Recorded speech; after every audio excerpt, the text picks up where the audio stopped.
هذه الحياة المادية التي غلفتنا بالغفلة، أقول لكم لن تكون السعادة لابنك إلا بارتباطه بالله سبحانه وتعالى، وأي شيء يوصلك ويوصل ابنك بالله خير من كلام الله سبحانه وتعالى.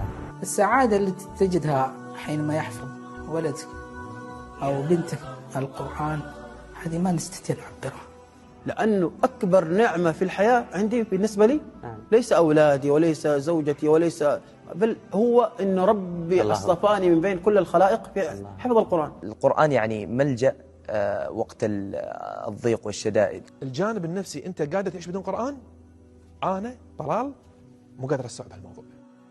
أحيانا تتغير حياة إنسان بالكامل بسبب دعوة. دخلت البركة في البيت سبحان الله، القرآن تأبى إلا أن تصيب الجميع. حفظ القرآن بارك حياتي.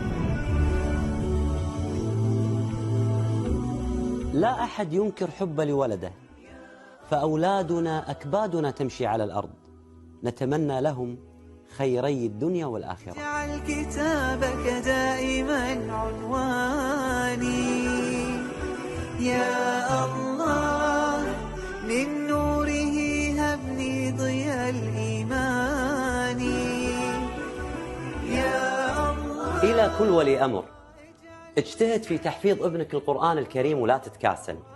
لو طلب منك ابنك أي أمر من أمور الدنيا راح تعطيه وما راح تبخل عليه، فلماذا تبخل أن تعلم ابنك القرآن الكريم اللي راح يفيده ويفيدك ويفيد أمه في الدنيا والآخرة؟ ما قابلت حافظ للقرآن إلا وأشار إلى دور والديه في حفظه لكتاب الله سبحانه وتعالى.